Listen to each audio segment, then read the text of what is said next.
Last night, the Suns took a 2-1 series lead with a 129-124 win over the Clippers. By the way, Clips, no Kawhi Leonard due to a sprained right knee. Devin Booker dropping 45 for Phoenix, KD adding 28.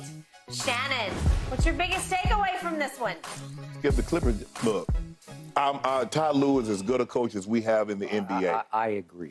The way he can get his guys to play, no matter who's in the lineup, no matter who's out of the lineup, is second to none. Nobody can get his guys to play when their two best players are out, and they've been out damn near since they've gotten there. That is true. It's not like they've had a whole lot of time to play together. Outside of that, for the COVID year, Skip, they've missed so much time, and it's hard to settle out of like, okay, guys, this is the five we're going to roll with. We got a great group. Oh, yeah, Kawhi's out tonight, and we don't know when he's coming back. Oh, yeah, by the way, Paul George has been out for 2 weeks now. Yeah. And you know what? He was out a lot during the regular season, and Kawhi didn't play until after January. Yeah. But the guys just play hard. Norman Powell, Norman, was sensational last night. Russ was good. Skip, yeah, Russ had 6 turnovers. He should have had 5. Book fouled him. Book tried to take a foul, Skip. The play at the end, when Russ threw the ball ahead and it went out of bounds, that was a foul on Book. I thought Russ was already losing the ball, but that's just me. I also think Russ could have had 4 other turnovers, but go ahead. But but the guys, the way they play, and the Skip, and we were talking about it yesterday, I said the difference in this ball game, I said 2 guys are going to have to cancel out 2 guys. Now, I said it tongue-in-cheek, Kawhi's probably a game-time decision because he got bumped, not knowing the severity of it. So I apologize. I'm not trying to make light of it, but I was just saying it tongue-in-cheek. But there's history there. There's history there. Skip, and I said, okay, I was anticipating Kawhi playing. I said, okay, Kawhi, Book, or KD needs to cancel out Kawhi. Russ, with no Paul George, is going to be ultra aggressive. The next guy got to cancel him out. I say now your other starters, Ayton, Craig, and Chris Paul, needs to be plus 15, plus 20, because you're going to get crushed by their bench. Terrence Mann, Bones Highland, I was anticipating, Skip, Norman Powell coming off the bench. So I said, you're going to get crushed by their bench. You need to crush their starters in order to offset that barrage that's going to happen to you. Yeah. And lo and behold, it was right on cue. Because you look at Bones Highland had 20, Terrence Mann had 10. So they got 39 points to 18. So, and now you see the difference in the ball game. You look at their starters. Every starter for the Suns in double figures. You look at the Clippers. Eric Gordon had 7. Nicola Batum got cardio in last night, and Zubac had 6. That's your ball game, Skip. The starters crushed. Yeah. There's by the sum that I thought they needed, because you know that barrage of the Clippers bench second unit was going to do damage on them. Skip, look. Book is he's in a zone right now, because like you said, they're spending all their attention. Any guy that can go get 7 in a ball game, I don't care who he got it against. I don't care if he was just jacking up shots. If a guy can go get 7 in the NBA game, you know he can get 30, 40 at the drop of a hat. That is correct. Okay, so now you putting all your attention on KD, and you let Book go one-on-one? What you think gonna happen, Skip? What's happening? Yeah. And then when you least expect it, you're like, okay, we got to get Book. You still got that 7-foot monster out there that's going to get to 15 feet, and ain't nothing you could do to bother him. I don't know if you noticed last night. I don't know what Chris Paul was doing. How the hell Chris Paul get 18 shots? I tweeted late in the game, Chris Paul, nightmare. Yeah, man. Nightmare. No, I don't. Man, Chris Paul bull-jiving out there, Skip. Hey, I told you, he is the one man who's going to get wide open shots every time, especially in the fourth quarter. It's just going to be, you got this?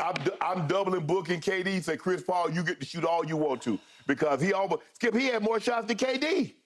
He was 1 for 8, and then he goes to the free throw line. 1 for 8 from 3. From 3. Yes. He's normally really good at the free throw line. Until late in that game. And he doing both of those. Both of them, they weren't even close. Yeah, I'm like, bruh. But Skip, that was the difference, is that the Suns, their 2 big guns are delivering on a nightly basis. And now, Skip, Torrey Craig had a big shot, because they came down and cut it to 3. And they went to double KD, and he kicked it to Craig in the corner, and he put him right back up 6. That's 1:24 left in the game. That was a big see that. That was a big shot. When he made that, my jaw dropped. Well, what needs to happen, a CP3, you need to pass a little more. You need to be the point guard and make sure you distribute the ball. You need to stop shooting, because you got the cold hand, bro. I mean, You play 40 minutes and gave 11 points, 5 of 18, 1 of 8, 0 for 2, 1 of 8 from 3, 0 for 2. Torrey Craig only had 5 shots, had 15 points. That'll work. But you know, Skip, Book, they got no answer for Book right now because they, like you said, they're diverting so much attention to KD. Yeah. You know, the happiest person on the planet wasn't KD going to Phoenix. Yeah. It was Devin Booker that KD came to Phoenix. I agree. Because he knows everybody's like, oh, that's KD. Man, we got to. Okay. He used to be the focal point. Yes. Like, it's up to you. Yes. Do or die. Yes. It's you, Book, or bust. Yes. And now it's just Book. I got KD over there. So now he getting all that single coverage. He dropped 45, easy 45. Do you remember Bookham Dano? Bookham Dano, Hawaii 5-0. Well, I was thinking all last night, book him. Just book him. He was. Book him, Dano. Book him. Okay. As a guy who picked this team to win it all, I was a little more discouraged than encouraged by last night. But I will frame what happened last night with exactly what happened to your team at Memphis in Game 2. Mm-hmm. All of a sudden, Ja not going to play Game 2. And your team came out, as your coach said yesterday, Darvin Ham, lethargic. Mm-hmm. I don't know, you could probably come up with some worse words, mm-hmm. right? They weren't ready to play. Memphis was. Memphis rose up, played a little more efficient basketball with Tyus Jones at point guard than they can with Ja, and you know the rest of the story. I didn't even think Memphis played great, but they played well enough to beat your team and even up the series coming back to L.A. And I don't know if Ja's going to play in Game 3 or not. We'll see. Probably another game-time decision. Yes. So here we win again. It's 1-1 back in L.A. And just maybe an hour or so before the game, maybe 2 hours before, they announced, wait, no Kawhi. Was I shocked by that? No, I'm not shocked by that because I've heard so many inside stories. His knees are just wrecks. They're chronic. They're arthritic. Skip, I thought but I didn't think it was real because I saw it on the internet yesterday, like when I got home, like shortly after I got home, and I thought it was a hoax. I'm like, man, they be playing on the internet because, you know, they got all these fake sites to be saying all kind of crazy stuff. All fake. So I didn't think it was real. I was hoping it wasn't real for our sake, just for basketball's sake, for the NBA's sake, because these have been the best start to the playoffs I think we've ever had. And I was so excited about this matchup in this building on this night, opposite Golden State. Right. And yet, you know what, Shannon, the bigger shock to me was how explosive Kawhi looked in games 1 and 2 in Phoenix, because I'm saying, on those knees, you're doing that on both ends of the floor because he was guarding KD at an extremely high level. Right. And I'm saying, how are your knees holding up? Well, now they're saying it was a sprain, it was a tweak, whatever, off the bump. I don't know. He just got issues with those. It's going to limit the duration of his career. Right. It's going to take away the backside of his prime. He's not going to be able to be what he was for the first half of his prime. But the thing is, Skip, Kawhi is a guy that I think if you play a sport, you're not going to be 100%. Kawhi wants to be damn near 100% every time he steps on the court. There lies going to be the problem for him. Right. He wants to be 110%. And yet, a game like that last night, when you can go up 2-1 in the series, I believe they would have if he'd played. Hey, you know how I feel about it. You just play. You just suck it up. And if you have to drag one of your legs around, you just drag it. And you go out there for your teammates just to show them, I'm going to give you my last ounce here. Mm-hmm. And, and again, Shannon, it's so hard for me to talk about injuries because I don't know what the man is feeling. Right. It's possible that one knee is so balky that he just couldn't even run on it or certainly plant and cut on it. Okay, now back to the bigger picture, back to your Ty Lue big picture opinion of what happened last night. This was a Ty Lue special. They threw everything but 5 kitchen sinks at the 5 starters for the visiting Phoenix Suns because every time down, I'm seeing a little different wrinkle and nuance on defense. And my biggest disappointment was Kevin Durant started looking like he was made of tissue paper last night. He wasn't strong with the basketball. He wasn't authoritative with his first step and his first move. They were coming to double, but they also occasionally would double book because the strategy was CP3 dribbles the ball up the floor, and he's going to lob it over there or lob it over there. They ran one play for Kevin Durant. Again, last night, it was that same pin down play where he comes from the baseline, and he turned and missed this shot. Right. And it only comes out of a timeout. So Chris Paul never calls a play for KD with some hand signal where they go pick for him. Right. It's just, I lob it here or I lob it there. Well, sometimes he'll lob it over to Book, and his primary defender will have a second defender start to come to even Book. So the idea is whichever superstar has the ball on the wing, whoever's on that side, we need two to go to him to try to get the ball out of each of their hands. Correct. But you know what Book was doing, unlike Kevin Durant? Book is just, before the double team even gets there, he just puts his head down and he is underneath. He is going to, they call it blitzing, he's going to split the blitz. He's just going to knife right through it. And once if you beat two of them, well, now it's cherry pick, like it's candy store. Either I got this or somebody's going to have wide open shots. And we saw, I think it was the end of the third quarter where they tried to blitz him early and he split the double team and got the layup, he got the right before the horn goes off. Okay, well, how could you ask more of one mortal? He scores 45 points. He has... Look what he does. He has 3 steals and 2 blocks. Yeah. Well, he did it all. It's just doing it. You can't ask for more. Okay, but I could ask for more from Kevin because he looked overwhelmed by the defense. He started looking like that guy that I had to watch for 4 games against Boston last year. The numbers are not nearly as bad as what started happening against Boston, but if we could see Kevin's 6 turnovers, I think we have them. 6 turnovers from Kevin Durant last night, equaling Russ's 6 turnovers. And these were big reasons that there's Russ just taking it away from him. That's just, you out-physicaled him, you attacked. The Clippers were in full-out attack mode on Kevin, and he's just overwhelmed. Stepped out of bounds. Yeah, he stepped out of bounds. And here we go again. Kevin, be careful, stepped out of bounds. He got a size 18. I mean, what you expect? Russ took it away from him. Just took it away from him. Yeah, guess who? There he goes. And here we go. He's like a tourist. Kevin, this is starting to look like Westbrookian turnovers, where he's just overwhelmed. Whoops. No, that should have been on Book. Okay, you could argue. Okay. It's not Kevin Durant efficiency. Right. The rest of it looks, I guess you'd say, okay, 8 out of 15. It's not 11 out of 15, but again, the Clippers maxed out. Yeah. Russell Westbrook, I'm going to give Ty Lue credit for this because I'm going to point out to everybody, help me out here. When we talk about Russell Westbrook, he has been on 6 teams in 5 years. Yes. What? Still in his prime, first ballot Hall of Famer, top 75 player, is on 6 teams in 5 years. No. It just doesn't happen. No.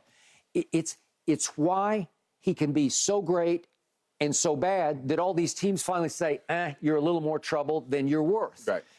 But Ty Lue, and maybe that's why somebody upstairs, maybe Lawrence Frank, maybe Jerry West, maybe Steve Ballmer, somebody said, you know what? I think Ty Lue can get the best out of Russ in ways that Darvin Ham or LeBron or whoever else couldn't get out of Russ. The biggest difference, Skip, is expectations. Yeah. And plus, he has the ball in his hands. Well, that can be a really bad thing. That can be. But with LeBron and AD, now Kawhi out and PG out, Russ is the #1 option. Yeah. So now we know he can play like that. We saw him in OKC win an MVP like that. Yeah, but I've never seen him shoot like this. No, he's shooting 40% from the 3. Okay. So you told me he was a terrible 3-point shooter. Okay, well, he's been he's been bottom 5 the last 2 years, and he's threatened to be bottom 1. Yeah. He is horrendous. He's been a sub 30% 3-point shooter, and all of a sudden he's shooting them with conviction like I've never seen him shoot and holding the post. Yeah. But he did shoot. It was his second try? Yeah, his second 3-point try. If we could see the one that's 1:56 left in the first quarter. This is also Russ last night. Here's the air ball. Look at this. Help me out. You realize that missed 2 feet to the left. It's like, what, how can you make 3 and miss one that badly? Right. Well, is that not Russell Westbrook? Yeah, he ain't got no conscience. Okay, he's got no conscience, and it didn't even faze him. Yeah, it didn't go in his memory bank, right? It didn't happen. Okay, and yet he also, if we could quickly see, I've got to do this. We got to see his turnovers because you mentioned one wasn't really his fault. I disagree with that. But if we could see our classic vintage Russell Westbrook turnover blooper reel, We used to show these with the Lakers all the time. Here we go. This is early in the game. Well, that's just horrible. Yeah, that was a hard one. He had no idea what he's doing, and that he hit Sue in the back of the head. Okay, and that gave Book that, and whoops, no good. Come on, Russ, whoops, worst hands of any point guard ever. And he's about to leave his feet.